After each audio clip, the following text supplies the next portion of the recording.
dans la vie. Si tu sais faire quelque chose, c'est grand. Tu es dans la bénédiction. Alors, je vais vous redessiner ces deux croix. Et vous voyez le génie de cet être d'Adolf Hitler qui justement a pris cette croix et en fin de compte en a fait un symbole de son royaume. Et maintenant, tous les hommes, en regardant cette croix, bien sûr, disent que eh bien, c'est quelque chose de négatif, alors que ça appartient à la tradition de la lumière. Vous avez le cercle. Et le cercle, c'est en réalité quelque chose de sacré. Parce que dès que vous avez un cercle, vous avez une protection, vous avez un monde, vous avez un espace, vous avez une délimitation, vous avez donc une création. Le cercle, c'est la création. Le cercle, c'est ce symbole de la création. Vous avez, si vous regardez le cercle, que ça soit le soleil, que ça soit la lune, que ça soit la terre, quoi que ça soit, il y a toujours un cercle, que ça soit une goutte d'eau. Pourquoi la goutte d'eau est ronde? Pourquoi elle ne s'écrase pas? Parce que ce sont des forces de la nature cachées qui, en fin de compte, amènent tous les êtres vers la perfection et vers ce qui est rond. Tout ce qui est rond est parfait. Vous avez dans ce cercle automatiquement 4. Bon, je ne vais pas rentrer dans tous ces aspects. Je veux juste vous amener vers un point. Mais vous avez toujours 4 saisons. Et ce cercle, en réalité, il est en mouvement parce que nous sommes dans un monde qui n'est pas un monde divin. Un monde divin ne peut être que statique, sans mouvement. Un monde en mouvement est un monde qui va vers quelque chose, qui n'est pas, mais qui devient. Nous sommes en perpétuel devenir, en perpétuelle remise en question, sans arrêt. Alors, c'est un mouvement. Alors, vous avez le feu, vous avez l'air, vous avez l'eau, vous avez la terre, vous avez ces mondes. Et ces mondes, ils sont comme cela. C'est-à-dire que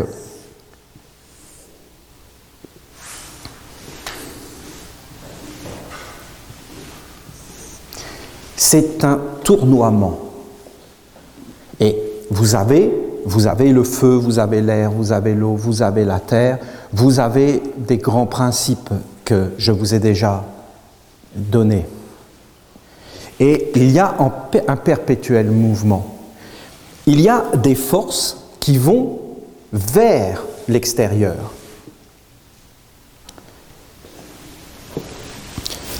Et qui amènent l'être à être décentré.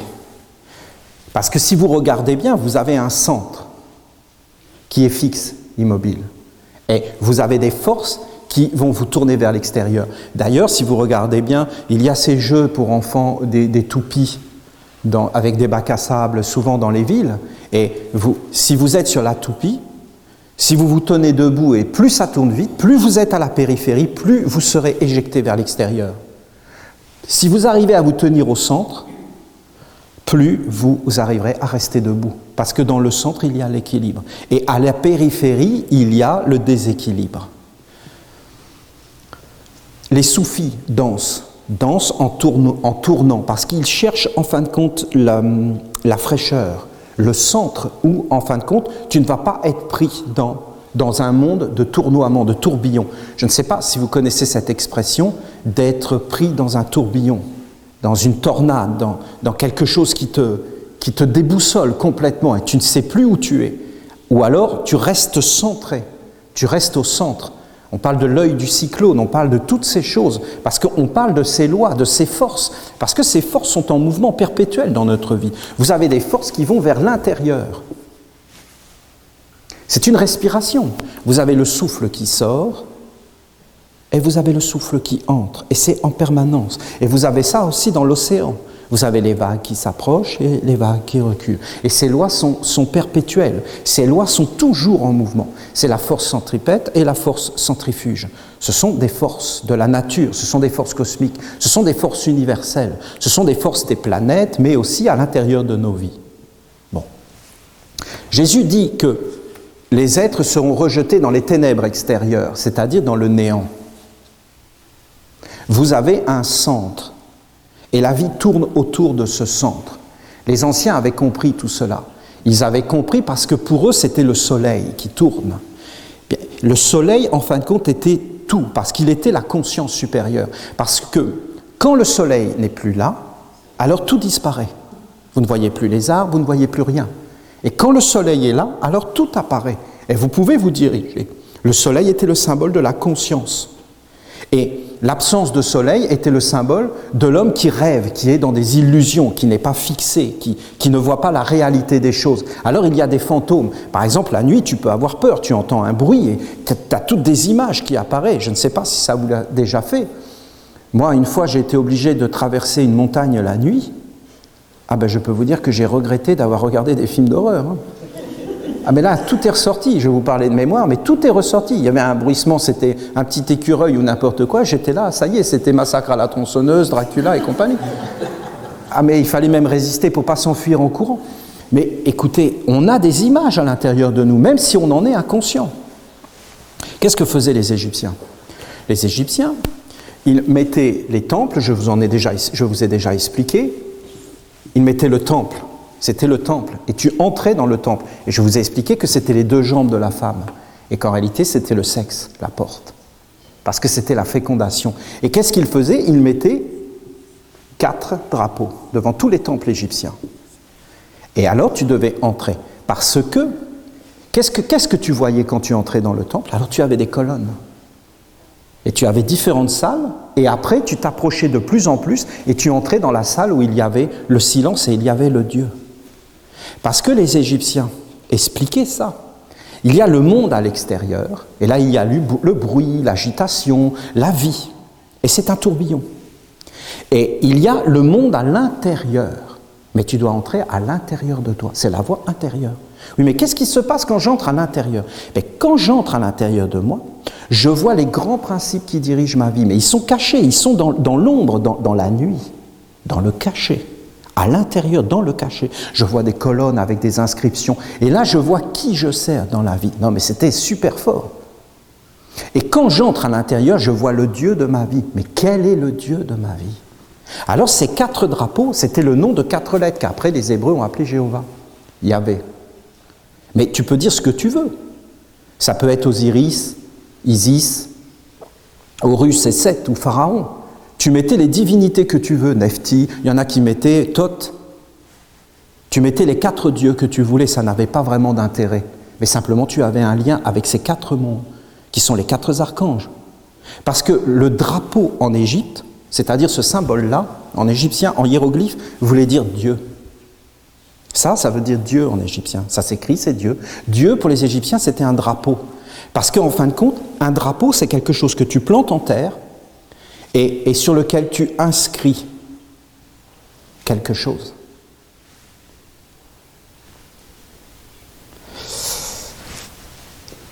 Écoutez, c'est vraiment une science que je vous transmets, mais je suis conscient qu'aujourd'hui, c'est pas simple.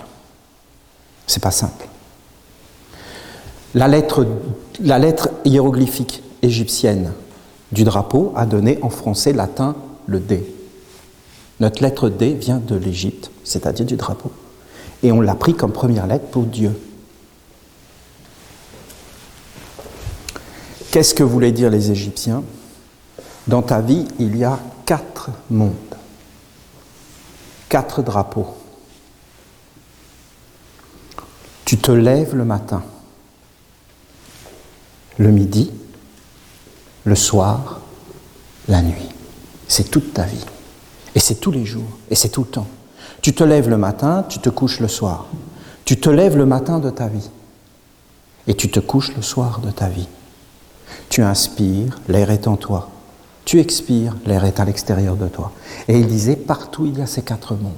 Et en fin de compte, ces 4 mondes, c'est ce qui crée le monde en permanence. C'est-à-dire les éthers, du feu, de l'air et de tous les mondes. Et tout est fabriqué avec cette énergie du soleil et des mondes et de la lumière. Mais en réalité, tu inscris toi-même sur le drapeau qui sont tes dieux. Par exemple, ici, on inscrit le travail, la santé, la famille. Mais quelle est la famille? Et l'argent. Mais qui est le Dieu de l'argent? Et tu dois regarder derrière, à l'intérieur de toi, qui tu es. Parce que ça tourne, parce qu'au centre, tu mets l'homme. Adolf Hitler, qui connaissait ses secrets, qu'est-ce qu'il a dit? Il a dit, c'est très simple, je vais emmener les hommes dans le mensonge. Et en fin de compte, je vais les envoûter en voult, faire un voult, c'est-à-dire les encercler. Les encercler, les mettre dans des images, et en fin de compte, les faire rêver, et les illusionner, et donc m'emparer de leur âme, à échelle mondiale, pour les emmener vers la destruction. Plus ils sont détruits, plus mon pouvoir est grand. Il y a un courant de destruction dans la vie. C'est pas quelque chose de négatif, c'est comme ça. Il y a quelque chose de recyclage. Il y a quelque chose qui conduit vers le néant. Le néant.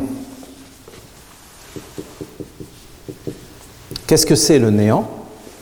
Vous avez l'homme ici. Il est à l'extérieur. Et il vit pour un monde faux, ignorant totalement les forces à l'œuvre dans sa vie. Et il vit comme ça. Comme Pinocchio. J'ai faim, je mange. La philosophie, oh, on a tué Oussama Ben Laden. Oh, super. Et il ne réfléchit pas, il n'amène rien derrière, il ne regarde rien de ce qu'il y a derrière. On lui dit n'importe quoi, il croit tout. Il suffit que ça soit marqué dans les journaux. Je vous ai déjà expliqué, imaginez la scène. Vous êtes sur la plage, avec tout le monde, il y a des gens qui se baignent, tout est en harmonie, il y a le soleil. Et vous aviez un avion qui passe avec un drapeau derrière. Attention, poison toxique dans l'eau. Un avion qui passe. Qu'est-ce que font tout le monde? Tout le monde s'enfuit de la plage. Après, le même avion repasse dans l'autre sens. Ça y est, vous pouvez y retourner, tout est bon. Qu'est-ce que font les gens? Ils se relèvent, ça y est, c'est bon, puis ils vont se rebaigner. Centrale nucléaire qui explose à Tchernobyl. La déclaration française, incroyable, hein, mais vrai. Le nuage radioactif s'arrête à nos frontières. Parce qu'on a des douaniers super musclés et entraînés, bien sûr, qui ont demandé, bien sûr, au nuage, donnez-nous vos papiers, s'il vous plaît. Et donc, vous n'avez pas le droit de rentrer dans le territoire de la France. Il y a des lois, vous comprenez? Et donc, le nuage radioactif, qui est quand même intelligent, a dit, ah bon, d'accord, les Français ne veulent pas qu'on rentre, donc on va rester en Allemagne. Donc voilà, quand il y a eu la centrale qui a explosé au Japon, hein, moi j'étais ici, le nuage allait d'un côté, et quand on était en Europe, il allait de l'autre côté, aux informations. C'est-à-dire qu'on avait les deux côtés en fonction de l'hémisphère dans lequel on est. Quand on était ici, ça allait toucher l'Europe, et quand on était en Europe, ça allait toucher le Canada. Vous comprenez? Ce n'est pas du tout les mêmes informations. Mais parce qu'on est nourri de ça. C'est vrai. C'est des pensées, c'est des sentiments, c'est des mondes, c'est des ciels. On est formé, on y croit, on est dedans, ça devient notre âme. Nous sommes animés. Imaginez que dans les informations, il nous a dit « fuyez ». Mais tout le monde s'enfuyait. On obéit à ces mondes. Adolf Hitler, qui connaissait ces lois, a mis en place tout un système, non pas pour conduire l'homme vers la lumière, mais pour conduire l'homme vers l'esclavage. Et Bouddha, qui connaissait ces lois, a mis en place un système, non pas pour conduire l'homme vers l'esclavage, mais vers la lumière. Il a fait tourner la roue dans l'autre sens, c'est-à-dire qu'il amène les êtres à l'éveil de leur être véritable, à se poser des questions, à regarder ce qu'il y a derrière, à entrer à l'intérieur du temple, et après, on ne peut plus rien dire. Il n'y a plus de mots. Parce que tu te tiens devant la divinité. Et la divinité n'est ni chrétienne, ni bouddhiste, ni quoi que ce soit. La divinité est la divinité. Et alors, elle est dans les arbres, elle est partout. Mais c'est un silence, il n'y a aucun mot pour exprimer cela. Je peux vous garantir que l'homme ici est stérile. Mais l'homme qui entre dans le centre et qui commence à s'éveiller, alors celui-là devient un être créateur d'un monde de lumière, une vierge, quelqu'un qui va enfanter. Alors, voilà comment ça se passe. Je vais vous le montrer par un dessin. Écoutez, c'est à méditer. D'abord, toujours, vous avez la terre. Qu'est-ce que c'est la terre? La terre, le sol. Bien, le sol, c'est en vérité un être vivant. Le sol est vivant, ce que l'agriculture a oublié, mes amis. Les paysans ont oublié que le sol était vivant, d'accord? Une intelligence vient et prend un agriculteur ici. Et elle lui dit, profit emprunt, famille. S'il te plaît, empoisonne la terre. Qu'est-ce que fait l'agriculteur? Pour des profits, pour tous ces mondes, il se met à empoisonner la terre. Il détruit tous les vers à l'intérieur. Mais tout est vivant, c'est des êtres vivants. C'est comme, tu as un enfant qui t'aime, mais tu le violes. Excusez-moi, mais ça existe ces choses-là. Ben, tu détruis son enfance, sa vie tout entière. Tu es pris par un monde, c'est pas une question, mais c'est foutu. C'est pas joyeux, tu détruis. Est-ce qu'on peut détruire des êtres? Oui, il y a des paroles qui détruisent. Tu ne peux plus revenir en arrière. Tu peux dire tout ce que tu veux, tu peux t'excuser, tu peux faire tout ce que tu veux, tu ne peux plus revenir en arrière. Est-ce qu'il y a différentes façons de violer un être? Oui, on peut violer par le sexe, mais on peut violer aussi par un enseignement pourri. On peut violer un être en le dégradant, par des yeux, par un regard, par tout un monde qu'on va lui mettre sur lui, une cochonnerie immonde. Un monde qui ne fonctionne pas, un énorme mensonge qui devra porter toute sa vie, des situations qui ne sont pas claires, qui le détruiront. Et on fera la même chose avec l'agriculture. Il y a des parallèles. Vous avez la terre, et la terre c'est le recyclage. Et le recyclage, ne croyez pas que c'est rien. Je vous dis que c'est tout un monde sacré. Qu'est-ce que vous avez dans ce recyclage? Vous avez l'individu qui est là, c'est-à-dire toi, moi. Donc tu es là. Ça ne va pas être facile à dessiner. Voilà, c'est toi. La tête en bas et les pieds en haut. C'est comme ça qu'est l'homme aujourd'hui. Hein? C'est pour ça qu'à la fin, on perd ses cheveux. Mais oui, à traîner toujours par terre, comment vous voulez y arriver? Donc, en réalité, on est comme ça, avec les pensées, les sentiments, très important les sentiments, et la volonté, bien sûr. C'est-à-dire les trois centres. Les trois centres. Le premier centre, le ventre, le deuxième centre, les sentiments, le troisième centre, la pensée. Le premier centre, on est avec, on est dedans. Les enfants sont dedans. Vous regardez les enfants, ils sont dans leur centre du ventre. Ils ne sont pas du tout dans leurs sentiments ni dans leurs pensées. Moi, j'ai vu mes propres enfants, j'ai vu exactement à quel âge leur cœur s'ouvre. Ils commencent à te dire « papa » d'une certaine façon, ou alors ils te regardent et te disent « papa, je t'aime ».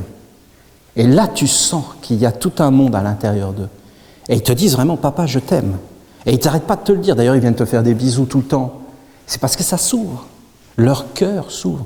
Mais avant, croyez pas, hein, c'est pas leur cœur qui s'ouvrait. C'était « maman, viens là ».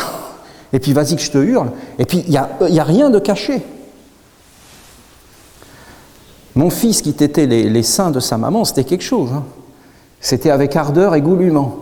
Et avec grand bruit de satisfaction ou d'énervement si ça venait pas assez vite. Vous pouvez rien cacher. Il est dans le centre. Il est vrai. Il est dans son centre. Après vient le centre des sentiments. Avec tout l'apprentissage. Centre qui va se développer énormément vers l'âge de 14 ans. Alors là, ça prend une proportion. À 14 ans. Ça peut même être très douloureux. Les sentiments, c'est pas simple à passer. C'est comme un mauvais moment à passer. Et après, tu commences à atteindre la tête vers 21 ans. Et là, tu commences à avoir des choses de te stabiliser.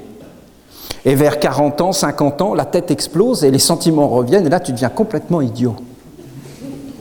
Et tu fais n'importe quoi de ta vie. Et tu reviens à 15 ans.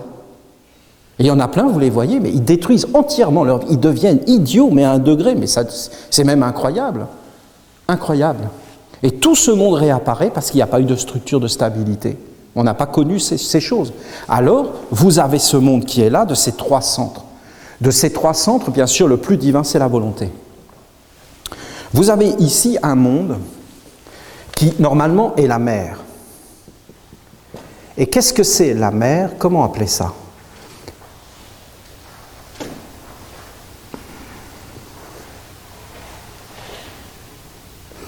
On va appeler ça le karma, mais je n'aime pas ce mot. Le karma, c'est-à-dire la mauvaise destinée, quelque chose qui est mauvais. Vous avez une mauvaise destinée individuelle.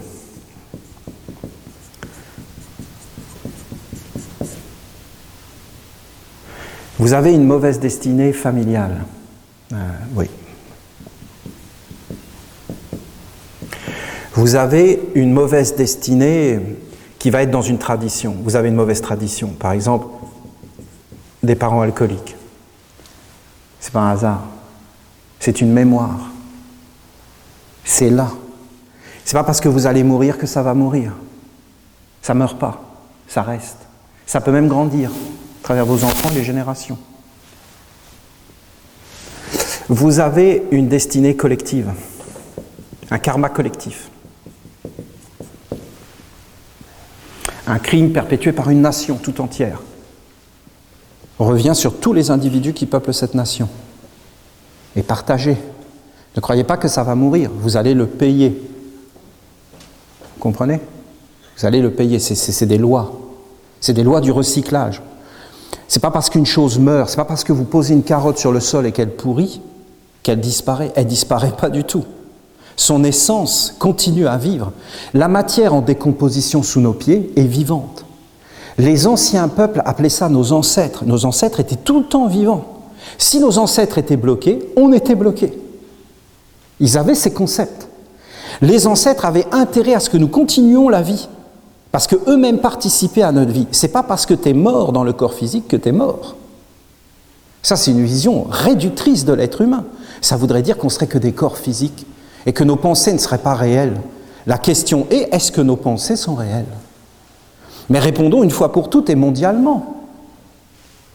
Répondons une fois pour toutes. Est-ce que les pensées sont réelles ? Là, vous allez voir des démons qui vont arriver et qui vont vous dire, non, c'est de la chimie. Ça n'a rien de réel. Alors je te dis que je te déteste, ça n'a rien de réel. Oui, ça va peut-être engendrer des réactions chimiques, c'est de la psychosomatique, c'est de l'effet placebo, c'est toutes ces choses. Mais en fin de compte, on répond sans répondre. On ne va jamais vers le centre. On est toujours vers la périphérie de l'être. Jamais de t'approcher du centre, du noyau, de ce qui va apporter la vie. Parce que la vie vient du centre. Que tu regardes ça de n'importe quelle façon. La vie vient toujours du noyau. Tu as une orange, tu as une pomme, c'est quoi l'essentiel ? Le pépin. Le cachet, ce qui est à l'intérieur, qui va féconder, qui va toucher la terre, qui va faire réapparaître la vie. Ce n'est pas du tout dans les apparences et dans les enveloppes extérieures. Alors vous avez ces mondes, il y a toute une chose à méditer. Ici, pourquoi on est à l'envers ? On est à l'envers parce qu'en réalité, on est dans de l'eau. Donc, étant dans de l'eau, on est automatiquement un reflet d'un monde supérieur qu'on ne voit pas forcément. Et dans ce monde supérieur, il y a des esprits, c'est-à-dire des forces animatrices et créatrices. Il y a des génies, c'est-à-dire des éthers de mémoire. Et il y a des égrégores, c'est-à-dire des âmes collectives, des intelligences supérieures. Égrégores de métiers, de corporations, égrégores de peuples. Donc on a tous les mêmes pensées en même temps. Et on est tous dans une intelligence en mouvement permanent et en évolution croissante, ou en involution, en dégénérescence, en état de décomposition avancée, dans des égrégores. Et il y a quand même la vie là-dedans. Parce que ce n'est pas parce que vous avez un cadavre qu'il est mort. Ça continue à vivre, c'est en état de décomposition. Au-dessus, vous avez ce qu'on appelle la destinée. Voilà. Ça, ce que je vous dis là, c'est une base. Avec la destinée, vous avez ce qu'on appelle les anges. Au-dessus, vous avez exactement ce symbole.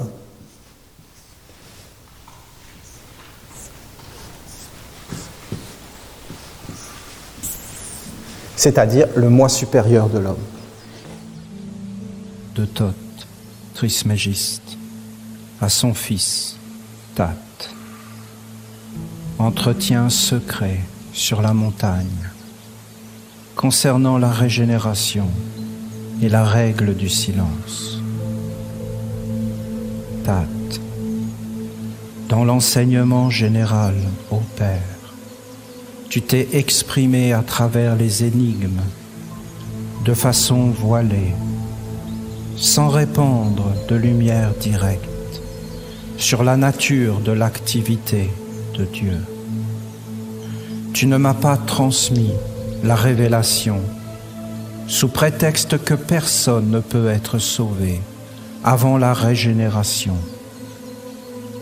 Mais lorsque je me fus fait ton suppliant, durant la descente de la montagne, après ta conversation avec moi, alors que je t'interrogeais sur l'enseignement de la régénération, car c'est le seul point que j'ignore, c'est alors que tu as promis de me transmettre quand je serai